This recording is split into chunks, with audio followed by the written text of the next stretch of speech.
ప్రయాణికులకి auto వాళ్ళకి కానీ బైకుల వాళ్ళకి కానీ బస్సుల వాళ్ళకి కానీ చిన్న వెహికల్స్కి ప్రధానంగా జరిగింది. రోడ్డు కిందగా దీపోత్సవే కిందగా ఇది గుంతరమయంగా మారింది.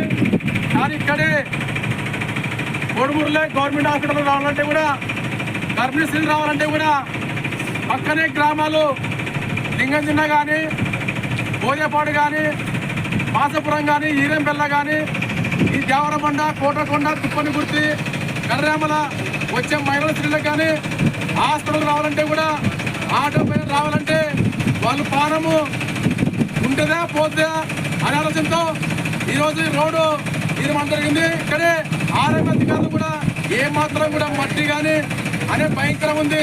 కానీ జన ప్రమాదం జరుగుతున్నాయి కాబట్టి ఈ భారత రోడ్డుని తక్షణమే నిర్మాణం చేయాలా. ఈ నిర్మాణం గురించి ఆరోగ్య అధికారులు, జిల్లా కలెక్టర్ కానీ ఇక్కడున్న అధికారులు దీనిపై దృష్టి పెట్టి గుంతలు పోయి చాలా మందికి బైకులు కింద పడి కాలు చేతులు ఇరిగిపోయినాయి కాబట్టి మేము ఓడాడుతున్నాం. ఖచ్చితంగా రోడ్డు మరమ్మతులు ఖచ్చితంగా చేయాలా. ఇంతవరకు కూడా ఏ అధికారి కూడా మట్టి అయితే ఒకదాపు పైన మట్టి ఉంది కాబట్టి ఈ మట్టి గురించి మన కోడుమూరు మండలము మన చాలా ప్రమాదకరంగా ఏర్పడింది, గుంతలమయమైంది. కనీసం ఆర్ఎంబి రోడ్డు వాళ్ళు కూడా ఇక్కడ తొంగి చూసిన దాఖలు లేవు. 2 వీలర్ వాళ్ళు కింద పడి మళ్ళీ ఆటో కార్మికులు మళ్ళీ అదేవిధంగా అంబులెన్స్ వచ్చే పెద్ద రహదారి, పెద్ద వాహనాలు నడుస్తున్నాయి ఈ బ్రిడ్జి పైన. కానీ ఈ బొక్కలతో ప్రమాదకరంగా ఏర్పడినటువంటి ఈ బ్రిడ్జిని ఇంతవరకు ఏ అధికారి కానీ పరిశీలించలేదు. ఈ బ్రిడ్జి పరిస్థితి ఏ విధంగా ఉంది అనేది కూడా ఇంతవరకు దాఖలు చేయలేదు. 100 రోజులైంది ప్రభుత్వం వచ్చి. కనీసము ఈ ప్రభుత్వ రోడ్డు ఈ గుంతలమయమయ్యి ఇంత అధ్వానంగా తయారైంది. అందుకొరకు బ్రిడ్జిని తక్షణమే రోడ్డు నిర్మాణం చేసి ప్రజల ప్రాణాలను కాపాడాలని కోరుకుంటూ బుగుడే మాధవస్వామి, చేనేత కార్మిక సంఘం రాష్ట్ర అధ్యక్షులు. ఈరోజు భారత కమ్యూనిస్ట్ పార్టీ ఆధ్వర్యంలో ఇక్కడే కోడుమూరులో పెద్ద హాస్పిటల్ ఉంది. వచ్చే మహిళలకి, గర్భిణీలకి చాలా బాధాకరం ఉంది. ఈ రోడ్డు పక్కనే గ్రామాలు దాదాపు 20-30 గ్రామాలకి కోడుమూరులో పెద్ద హాస్పిటల్ ఉంది. ఆ హాస్పిటల్కి సంబంధించి కాన్పులు అయితేమి, వెహికల్ వస్తువులకు కానీ, నైట్ పూట వర్షం పోవడం కానీ అన్ని విధాల ఇబ్బందికరం ఉంది.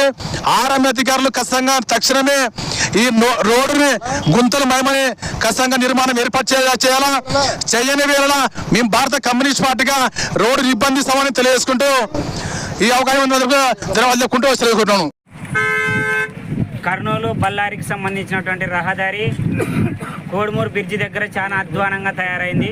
ప్రాణాలకు సైతం కోల్పోతున్నా కూడా అధికారులు కనీసం కూడా కనువిప్పి కూడా చూడడం లేదు. అందుకోసమే భారత కమ్యూనిస్ట్ పార్టీ ఆధ్వర్యంలో ఇక్కడ ధర్నా కార్యక్రమాన్ని చేస్తూ ఉన్నాం. ఇప్పటికైనా కూడా ఈ ఎన్డీఏ ప్రభుత్వం అయినా కళ్ళు తెరిచి ఇక్కడ ఉన్నటువంటి రహదారిని చాలా గుంతలమయంగా మారి అదిరేటువంటి పరిస్థితి, ఇక్కడ హార్ట్ అటాక్ ఉండే వాళ్ళు అక్కడికక్కడే బ్రిడ్జి కూలేటువంటి పరిస్థితి కూడా ఏర్పడుతూ ఉంది. కాబట్టి రహదారులు ఎక్కువగా తిరిగేటువంటి ఈ కర్నూలు నుంచి బళ్ళారి వరకు అనేకమైనటువంటి ఇతర వాహనాలు, అదేవిధంగా ఇతర రాష్ట్రాల నుండి తరలించేటువంటి ఎక్కువ బరువును కూడా ఇక్కడ నుండి తీసుకెళ్తారు. కాబట్టి ఈ బ్రిడ్జి కూడా శిథిలావస్థకి కావడం జరిగింది. ఈ శిథిలావస్థకి అయినటువంటి బ్రిడ్జిని ఒకసారి పరామర్శించి తక్షణమే పునర్నిర్మాణం చేయాలని, లేని పక్షంలోన భారత కమ్యూనిస్ట్ పార్టీ ఆధ్వర్యంలో ఈ రోడ్డుని దిగ్బంధం చేసి ఆర్ఎంబీ అధికారులను కూడా ఆఫీసును కూడా ముట్టడిస్తామని చెప్పేసి సిపిఐగా హెచ్చరిక చేస్తా ఉన్నాం. నా పేరు రంగస్వామి, ఏఐఎస్ఎఫ్ జిల్లా సహాయ కార్యదర్శి, Kodumuru. NGS news like video and comment చేయండి మరియు సబ్స్క్రైబ్ చేసుకోండి. ఎల్లవేళలా న్యూస్ కోసం ఇప్పుడే సబ్స్క్రైబ్ చేసుకోండి. NGS news.